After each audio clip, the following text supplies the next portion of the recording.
Son las 2:35 de la tarde y nosotros queremos recordarles que en nuestro RPP ofrece no solo información, sino que nuestro trabajo está marcado por principios rectores que quieren contribuir a los valores del país. Uno de ellos es el fortalecimiento de la identidad nacional.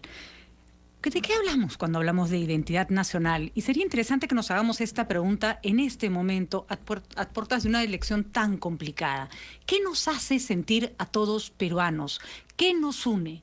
Curiosamente, somos un país con más de 47 lenguas, entre las lenguas habladas masivamente como el castellano y las lenguas originarias. Tenemos una cantidad enorme de ecosistemas. Hay personas que viven en climas, en situaciones y en realidades completamente distintas. Somos un país marcado por la discriminación, y no lo podemos negar, porque la discriminación de género, de la cual escuchamos todos los días noticias, discriminación racial, discriminación de distintos tipos.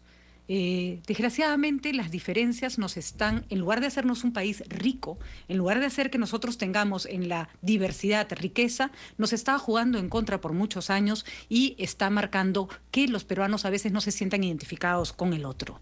RPP hace un trabajo y un esfuerzo enorme para que nuestra señal llegue a todo el Perú y para buscar puntos comunes que nos hagan sentir a todos orgullosos de nuestro país. Tenemos filiales en distintas regiones de nuestro país y participamos con periodistas y corresponsales a lo largo y ancho del Perú. Creemos que la diferencia y la diversidad nos hace mejores, nos hace mucho más atractivos, nos hace una cultura mucho más multifacética. Dejemos de ver nuestras diferencias como obstáculos y como enfrentamientos. Nosotros estamos aquí para ayudar en la formación de esa identidad nacional, para que todos nos sintamos orgullosos de lo que somos y que eso que somos no tiene por qué ser el que todos tengamos que pensar igual, hablar igual o comportarnos de la misma manera. Respetemos la diferencia y sepamos que la identidad puede estar justamente en ese punto, en la variedad. Son las 2:37 de la tarde y nosotros vamos a conversar ahora sobre temas de qué va a pasar rumbo a nuestro bicentenario en temas de economía. Integración al Bicentenario. Construyamos un país mejor. Nos acompaña el economista Luis Miguel Castilla. Él es exministro de Economía y Finanzas y, por supuesto, una persona muy conocedora de la realidad. Con él le vamos a hablar justamente de qué pasa en este momento en nuestro país, que tenía un crecimiento económico importante, que es verdad se vio afectado en algún momento por una crisis internacional que el gobierno peruano supo bandear bastante bien, ¿no? Supo evitar que afectara a la economía de los peruanos y, sin embargo, la pandemia mostró unos abismos y unas diferencias que se han vuelto insostenibles. ¿Cómo hacemos para que en este bicentenario en que estamos por celebrar logremos un país en el que efectivamente sintamos que crecemos y a la vez nos desarrollamos? ¿Cómo estás, Luis Miguel? Qué gusto conversar contigo. Muy buenas tardes. ¿Qué tal, Patricia? Encantado. Nos coge el bicentenario en un momento difícil para todo el planeta, hay que decirlo, pero si recordamos, por ejemplo, cuando empezó la pandemia, las palabras del señor Vizcarra diciendo estamos preparados para enfrentar esto, estamos preparados económicamente, gracias a Dios, nos coge bien parados, y después de todos estos, de un año, provoca decir, ¿preparados cómo? ¿No? Nos pegó un revolcón la pandemia y eso nos hace pensar en qué pasó con ese crecimiento, por qué nos sirvió para contrarrestar tantos problemas.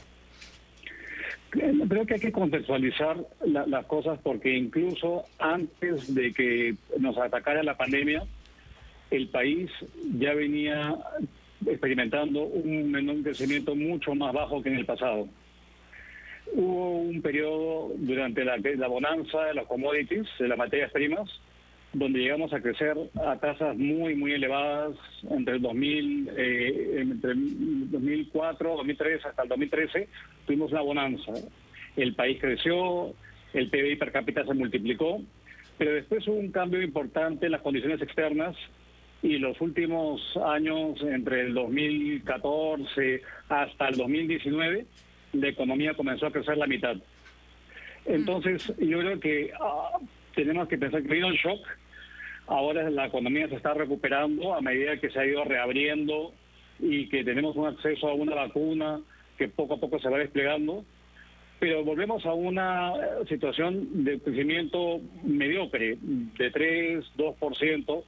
Entonces la pregunta es qué hacer para poder retomar una tasa mayor de crecimiento y un crecimiento que genere desarrollo, que genere empleos de calidad.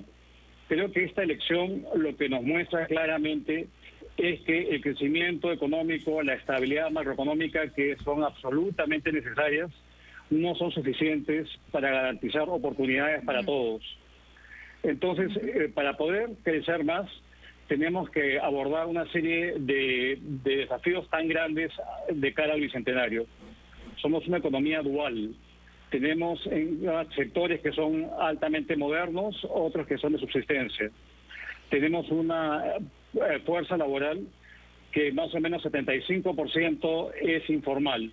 Vale decir, no tiene acceso a una seguridad social, a una pensión.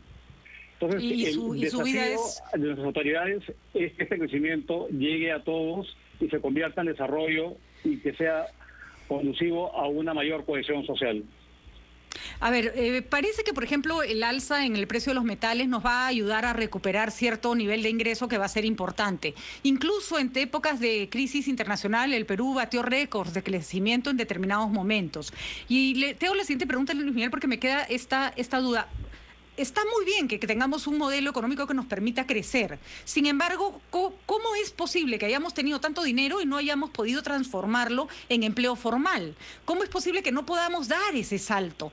¿Qué cosa tiene que sumarse a este crecimiento económico para que no parezca que nos sentamos en la plata que nos llega y que a la hora que tenemos un problema ni siquiera podemos encontrar a los peruanos que necesitan ayuda, ¿no? Que eso es lo que ha pasado mucho con la informalidad. No se les puede dar crédito en momentos de crisis, personas que no tenían seguro, cuya mortalidad en la COVID ha sido muchísimo más alta de las personas que sí tenían. Entonces, uno dice, ¿tanta plata?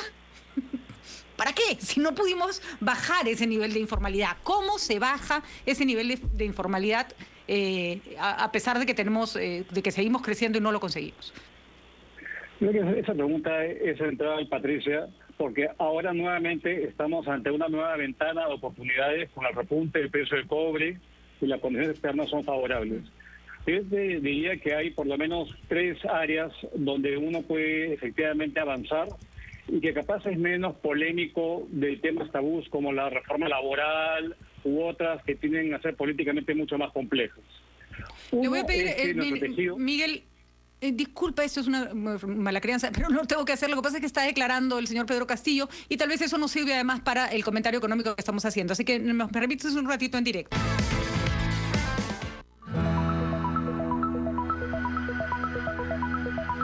Nos disculpamos con el economista y exministro de Economía, el señor Luis Miguel Castilla, porque hemos tenido muchas interrupciones. Lamentamos, así es la radio en vivo. Luis Miguel, estábamos hablando justamente de la necesidad de contrarrestar esta paradoja del crecimiento sin desarrollo. Y decías, estabas haciendo alusión a esta suerte, por ejemplo, de temas intocables, políticamente complicados, como por ejemplo cambiar la legislación laboral que hace difícil la formalización. Hay cosas que se pueden hacer en el corto plazo y que son relativamente sencillas.